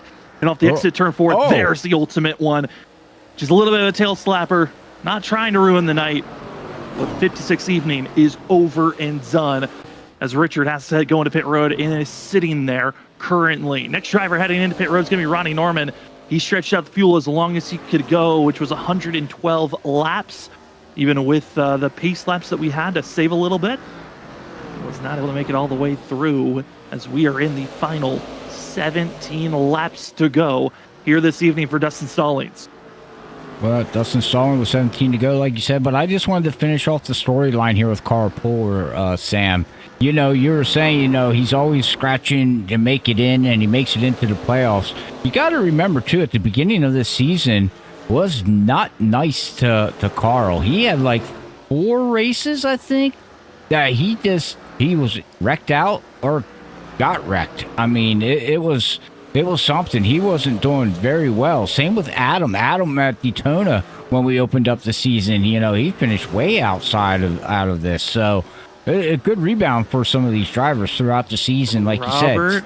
Yeah, we've got a little bit of a conversation to have made. The gap to the lead has shrunk dramatically. It is now down to 3 seconds, the difference between Johnny Wood Jr. and Dustin Stallings with 14 laps to go. Dustin, does he have enough fuel? Because he went from running low 16 seconds to a 16.5 at this pace, at this rate. Johnny Wood Jr. could be on the back bumper of this 00 with 5 laps to go. It's down less than 2.5. It is rapidly dropping. It's now 2 seconds. Dustin is crawling right now for fuel. He is crawling and needing every little bit. He's clutching. He's trying to save. It's less than 2 seconds between Dustin Stallings and Johnny Wood Jr. Johnny Wood is flying right now, but does he have enough fuel? Well, that explains why Adam was doing what he was doing. Fooling us. Who's got the fuel? Who doesn't? As now going to be seeing the 75. How can he run down Dustin Stallings? It's less than 1.5 seconds, almost down to 1 second. Wow. Johnny Wood was 5.5 seconds back when he cleared for second place, getting by Kyle Glenk. And now less than 10 laps to go. The difference is just 1 second between Dustin Stallings and Johnny Wood. There's a lap car of Dakota Bly in between the 00 and the 50 and the 75. I mean, I'm looking at this difference, Robert. I mean, there's now no longer traffic. Johnny Wood Jr. is flying, but now Dustin Stallings has to pick up the pace. He's cleared his way up to a second. He's got to feel good on the fuel because he cannot allow himself to lose any more time. That, or he just knows that he's got to go because that 75 was not going to slow down. Of course, you can see that coming. So he had a choice here, Sam. Either try to maybe pick up a lap or two, try to hold it and then slow down, hold it, slow down. I mean, this is going to be mind games now here, as now it's still under a second here, and then it goes back to a second. Coulter Clark can't make it. Coulter Clark's heading to pit road. The 4 is not going to be able to finish out this race. That's going to put Adam Buzzio inside of our top 10. But Dustin has picked up the pace. He has ran very similar lap times to Johnny Wood Jr. They are running almost identical times. 5 laps to go. 1 second difference. Dustin, does he have the fuel? Because at this moment in time, it is a fuel game. Did Dustin save enough with that dramatic just fall off of giving up over 5 seconds of pace to save the fuel to the end of this thing? Or did Johnny Wood Jr., who paced himself throughout this whole entire run, have enough fuel to make it to the end and pass for the lead with 4 laps to go? Well, we're going to find out with 4 laps to go here, ladies and gentlemen. Let's see if Dustin Stallings has enough fuel. See if Johnny has enough fuel. Oh, wow. Brendan Maddox just couldn't contact with Johnny Wood Jr. He made him lose time. What the Brendan makes contact. Instead of letting them race it out, he gets into the 75, losing 2 tenths now. Johnny Wood Jr. And now just sees red in his eyes, but it's not enough. 1 lap, 1 chance. Does the 00 have enough fuel? Johnny Wood, you don't have enough time. You don't have enough fuel. You're basically puttering. Dustin Stallings off the exit of turn number 4 wins chase race number 1 here at Bristol. Wow, as everybody comes across putting just for fuel. Wow. All right, well, I want to check something out here real quick. It's a small contact, but here's the thing, Brendan Maddox, you're already you're 3 laps down at this moment in time. The leaders are battling. I get that that's your teammate. Why are you going in the corner like this? And there's the contact. What in the... Okay. It is ridiculous team game plays that these drivers like to do in Maverick Motorsports. Another week, another controversy. Well, with that, that will finish up our race here from Bristol, the BRB Sundance Pro Series. Burn it down. Brendan Maddox went in, has the fuel. Dustin does not. So the 23 will have his fun. As for us, we will step away when we come back. It is going to be the post-race show. We'll talk to Dustin Stallings, Johnny Wood Jr., Kyle Clank, get their thoughts on this evening's race, as we will be back right after this with more action from BRB. I don't think you want to miss this one. We'll be talking to Johnny Wood, get his thoughts on that moment you just saw. We'll be back right after this.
Welcome back, ladies and gentlemen, to Freaky Fast Broadcasting for the post-race show of the BRB Sundance Pro Series. Season 6, chase race number 1 is in the books for the full performance food service 250 from Bristol. A little bit of controversy at the end, but it came down to fuel saving, and Dustin Stallings had it done.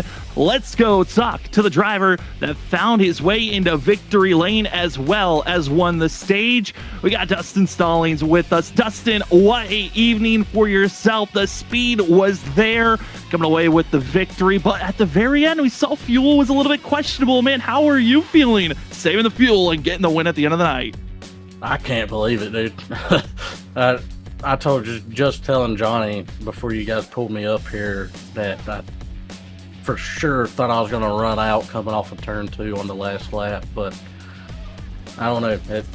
Brendan was telling me, like, I was telling my situation, because it was showing I was like 5 or 6 laps short, and he was like, just start clutching it, and you might be able to get some laps that way. And I can't remember at what point I started doing it, but he told me how big of a gap I had to second, and he was like, you got a big gap where you can kind of just save, and just started doing that. And I kept watching my fuel usage, and it started getting to where it was going to be cutting it close.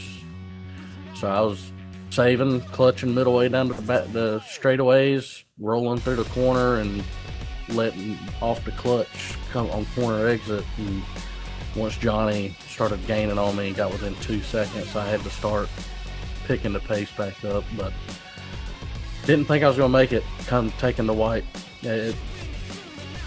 I felt like if I had at least like a half a gallon left, I would have been close. I didn't know Johnny's situation, but it started sputtering going into turn 3, and I just held the pedal to the floor through 3 and 4, hoping it could get me there, and luckily it did.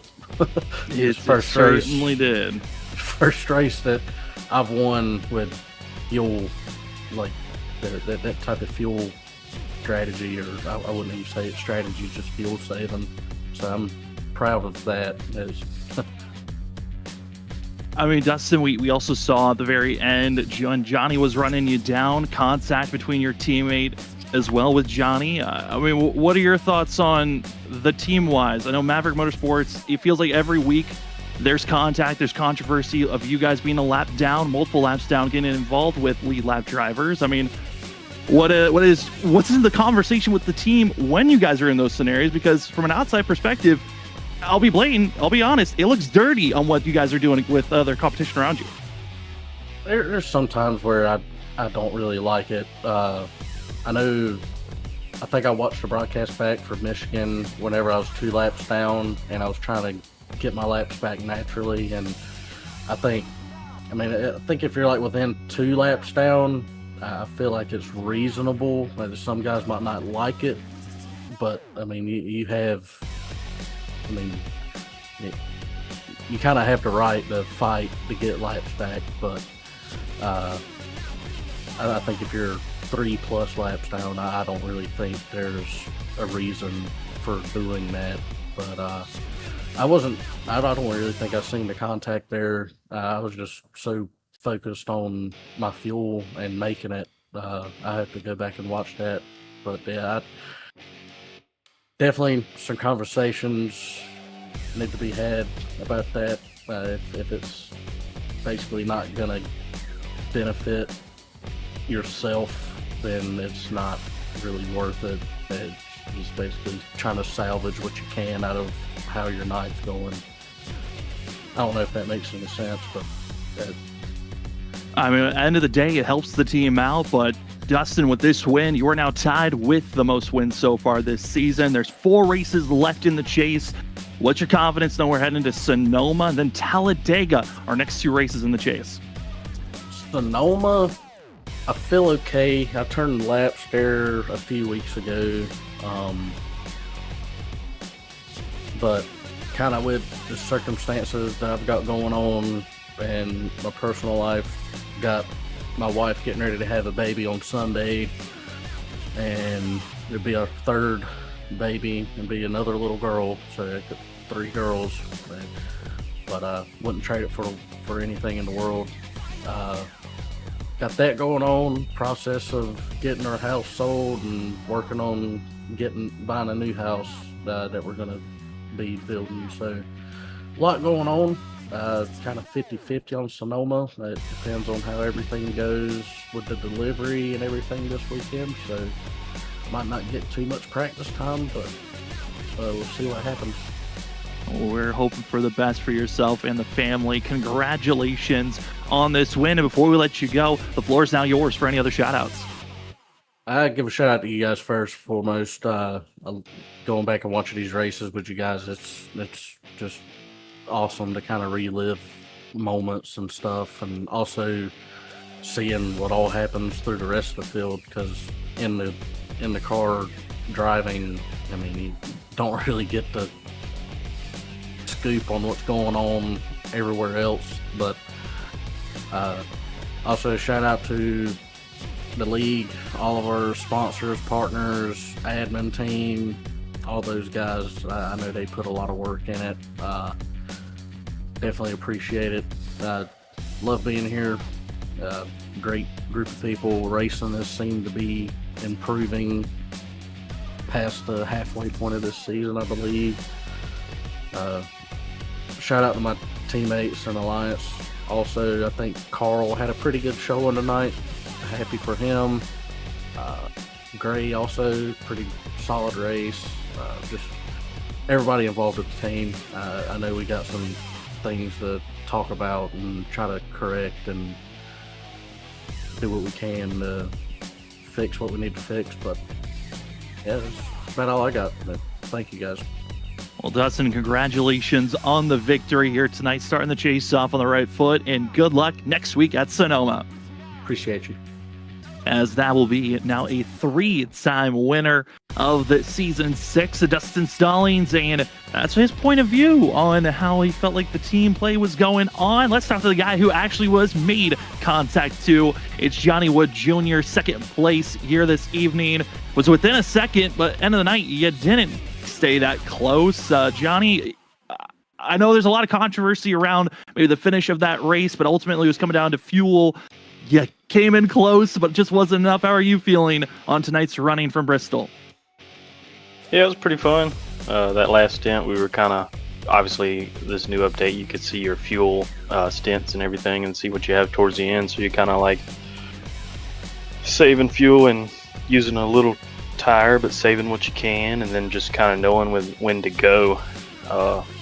Save when you can, what you can, and then go when you can. And it was just all about pulling the trigger when it's time to go and looking up. When I went into 1, that's when my car was sputtering for the white flag. As soon as I went into 1, it sputtered, and I don't think I quite dialed in the little fuel gauge yet, because some laps it would be plus 0.25, and then some laps it would be negative 0.07, and I'm like, ooh, so, but I really didn't want to finish second, so I was giving it all I had there at the end, and then worst case I'll just sputter and block, but I couldn't even get around them. So, but it was good run. It certainly was a fantastic run for yourself. We saw that you had to get by Brendan a couple of times in that run. What was it like in the middle of that last stint when you're trying to get by for position? You got lap cars around you that are giving positions for free to others, but making it hard for yourself. What is it like dealing with that at a track like Bristol? Because it looked tough from our point of view. Yeah, I mean, knowing who's on each team really does help, so you kind of know who's going to give you what. That's just part of racing. That's the fun part of it. It's almost like a chess game. So you kind of give and take, and some people won't give and take, and that's the fun part. So it was cool. It was good racing. I know. There at the beginning, I was very surprised on how Dustin and Coulter was saving that one time, and I think I ran in the back of Coulter, and I was like, holy crap, they're saving like crazy. I was like, let me just, see what I could do, get around them, and pick up this pace here. Let's race. Let's not play the old Talladega Daytona game. And I think I might have picked up the pace on the group a little bit, and luckily we got a caution to kind of save us. I believe. But yeah, it was just, I poured some whiskey, couldn't even drink it because you're just turning the whole time, and we never really had any yellows. So. Well, we certainly still have a lot of racing left in the chase. Only the first race of 5. You brought up Talladega. That's in 2 weeks, but we first have Sonoma, Talladega, Atlanta, then Auto Club to finish out the season. What's the confidence for yourself knowing you got second here tonight, and we still have 4 more races in the chase? Yeah, Talladega would be pretty fun. I know. I think he just updated the standings and the top. Shoot, everybody in the chase is pretty tight. I mean, one bad race can really screw your chase standings up. Yep, we got so it's Sonoma then Talladega. So yeah, I mean, you put in the work for Sonoma, get what you can, and then Talladega's the luck of the draw. And if it's old Atlanta, that's a driver's track, and then Auto Club is the driver's track. So as long as you can kind of, once we get out of Talladega, that'll kind of set the field, and you'll know the 1.5 mile guys, they'll be up front. So if you can come out of Talladega good, then the field's kind of set from there. Sounds like it. Well, Johnny, before we let you go, the floor is now yours for any other shout-outs. Yeah, shout out to Richard. He threw a new paint together. It looks good. The old Coors Banquet car. Didn't have a Coors Banquet tonight. It had some bourbon. Could just smell. My dad, he always watches, and brother Justin, he's always on there too. So that will be Johnny Wood Jr. in the 75, coming away second here tonight. Congratulations on that finish, Johnny, and good luck next week at Sonoma. Yep. Well, we move from second place down to third. We get to bring up the 31 of Kyle Clank and get his point of view on tonight's race. Had some up and down moments, but was a top 3 finish and the biggest mover of the race, which no surprise, Kyle, when we look at the stats, you are known as the driver that moves the most positions from where you qualify to your finishing position. But how are you feeling top 3 after a bizarre evening of us going green here at Bristol? I'm feeling good. I really like those long green flag runs. I had nothing for the 00, so I was pretty content with getting that second place finish, and then the 75 just blew on by me. I had nothing. I had saved enough fuel up to the end there, so I was kind of hoping that maybe I would get lucky and get them to run out of fuel, but it just kind of wasn't meant to be. But at least I got to make up some positions. I got to work on my qualifying here. I tend to kind of start in the back, but as long as I can keep my nose clean, I feel like I can try to make my way to the front, and today I kind of did. You certainly did. There's 4 races left in the schedule. I know you missed a couple of Kyle, but the final 4 being Sonoma, Talladega, Atlanta, and Auto Club. What's the confidence for yourself in these upcoming races for yourself in these final 4? I think the confidence is pretty high. I've just got to stay out of the way of the chase guys and just race my own race. That's kind of the nice thing about tonight, whereas I just want to keep my nose clean, and the only one I got to try to beat is myself here. Every lap, just try to get up there and see if I can get that first win. I mean, how was that tonight, trying to avoid some of the guys and trying to run as cleanly as you can while knowing that other drivers are racing for something a little bit bigger? By the end of the race, it wasn't bad, but at the beginning of the race, when people were trying to figure out how long their runs were going to be, and they're running a little bit slower than maybe I preferred, or maybe I was just running a little too hard, it was a little kind of dicey just to stay too wide for so long. I found some pace up on the top in that first stage there, and by the time I got to, I think, up almost to the top 5, I just kind of got boxed in and couldn't go anywhere and burnt up my stuff. So yeah, it was a little dicey, but by the end, once I got the track position, it was quite nice, and the lap cars did a great job just staying out of the way and running their own race as well. Well, Kyle, congratulations on a P3 finish. Great to talk with you. Before we let you go, the floor is now yours for any other shout-outs. Thank you. I'd like to, I don't think I'm running any actual sponsors, but I do have a Rev scheme, I think Tim Shop Motorsports, so want to shout it out to them. I hope to get that scheme on again for one more race this season, and yeah, thanks to my team for being there, and we'll see if we can get those points for at least our team standings to get us out of the bottom. Congratulations, Kyle, on a top 3 finish. Enjoy it, and good luck next week at Sonoma. Thank you. Have a good one. You too. As that will finish up our interviews here tonight. Certainly a lot to talk about. You have the different point of views of drivers on how they felt like the racing goes down. I know a lot of drivers, this is just the way the season has been. You have to race with your team, your alliance team. And for some, they might push it away like nothing happened. Others are going to say, things happen. You got to deal with it. But it was a joy to talk with Dustin, Johnny, and Kyle Clank as we bring up our unofficial results for tonight's race. Only 7 drivers on the lead lap. Those 7 being Dustin Stalling, Johnny Wood Jr., Kyle Clank, Steve Borbell, Adam Buzzio, Carl Pooler, and Gray Walker. First driver 1 lap down going to be Jordan White with Kyle Perkins in 9th. 10th will be Coulter Clark. Clark not able to make it on fuel, had to do a little bit of a stop and go. Same for Ronnie Norman. Brennan Maddox, he was on the back foot from the very beginning, but man, did he make a statement and a run throughout tonight's race. We'll see how that 23 is going to be deemed moving forward, because it obviously didn't start out the way that he wanted. Entered tonight as the points leader. He'll leave 4th in points, 24 points back instead of a 10-point advantage that he had coming into this evening. Other drivers of note, Evan Patinko in 13th, Dakota Bly 14th, Cole Lewis, Scott Fritz, Richard Wolsifer thought he was going to get a top 10 finish. Not going to be the case.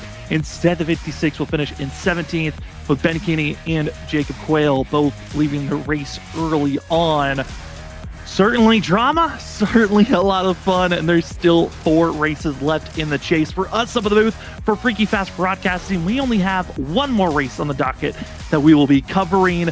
We will be calling next week Sonoma. Then the final 3 races will be left back over to Pit Stop TV, where they'll call the final 3 from Talladega, Atlanta, and Auto Club to see who will be crowned the Season 6 champion. We've got 2 other leagues that we do cover, though. Monday night being the Trinity Racing League, and then Thursday night with the ADA-02 Elite Next Gen Series, where Thursday night, this upcoming Thursday night, going to be end of the mid-season bracket. 2 drivers trying to get that little bit of extra cash as we head to Indianapolis. It's going to be a tough one to make some passes in the long run, but early runs is where the drama will be held. We'll wait to see how those drivers can handle it, but we are so happy to have you here with us. We're going to bring Robert in one last time. Robert, thanks for stepping in for Zach. Again, we hope for the best for him and his family, and we hope to have Zach back in the booth soon, but we don't know when we will have him back in the booth. But I appreciated you being up here and us having our fun and then lock into moments at the end. Oh, no problem. Thoughts and prayers to Zach, like you said, and his family and situation. But also, thank you for keeping me in tune, Sam, as I did try to go on a rampage of laughter and, set me right back into the professional broadcasting. So, big shout out to you to keep me under control. That is a hard thing to do, but wow, Bristol, what a race. What a race we had here for the start of the chase. Well, we're going to find out, our next race with these guys, and then, the last 3 with Pit Stop. We'll see how this all plays out. Make sure everybody tunes in and watches, because I got a funny feeling it's only going to get a little bit more, what's the word I'm trying to say, Sam? Crazy. A little spicier, a little bit more interesting, a little bit unknown. Yeah, all those. All the above, for sure. But thank you everybody for tuning in. If you like this broadcast, make sure you hit that like and subscribe button, and we do much appreciate it. But I'm going to hand it over to Sam. We're going to finish out tonight's broadcast here for BRB Racing League here by Sundance Pizza here at Bristol Motor Speedway. But thank you everybody for tuning in, and I'll see you guys on the next one. But off to you, Sam. It has been a pleasure to give you the call here on Tuesday nights for the BRB Sundance Pro Series. Again, like Robert said, if you've been enjoying the show, hitting that like button as well as subscribing lets us know that you're enjoying the show and you want to see more from us here at Freaky Fast Broadcasting. But for Tuesday nights, for myself, Sam Dyer, for usually would be Zach Hall, and of course, Robert Moyer Jr., Robert doing a little bit of double duty. Thank you to everyone else that helps out at Freaky Fast Broadcasting. We appreciate those that watched live, those that are watching after the fact. It's been a pleasure to give you the call of the first race of the chase for Season 6 of the BRB Sundance Pro Series. Your Performance Food Service 250 winner is Dustin Stallings. just by the mere margins of fuel. Able to get it done, but the drama is not just staying here at Bristol. Will it erupt a little bit more as they head to Sonoma with a little bit of left and right and ups and downs as they head to their one and only road course of the chase? You don't want to miss out on it. It's going to be a good one next week. We also want to say thank you to the sponsors for season 6, being Sundance Pizza, MX Wraps Performance Food Service, RefSimShop.com, CC Business, and Whiplash SimCams. Appreciative to everyone that showed up here tonight. It was a blast to give you the call of the madness that Bristol gave us. From the lap cars, the lead lap drivers, to the cautions, to the green flag racing at the end. It was all a pleasure. But if you want to see more racing action, we'll be back here for Sonoma next week for race 2 of 5 of the chase. But if you can't wait until then, we will see you Thursday night. It is the 802 Elite Next Gen Series, the middle of the season bracket. Who will take the extra cash? Is it Mark Whitley? Is it Brett Hahn? We find out as we head to the Yard of Bricks, Indianapolis, Thursday night, our next Freaky Fast broadcast.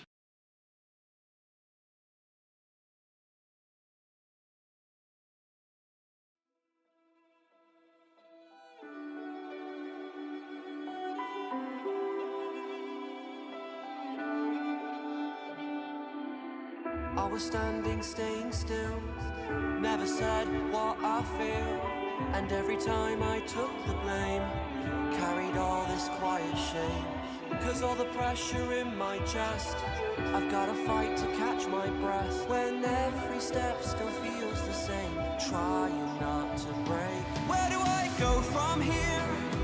Maybe I'll disappear. If I don't try, I'll never know. I'm waiting on you. Where do I go from here? There will be no more tears. Kill the doubt, feed the fire, hear the voice inside.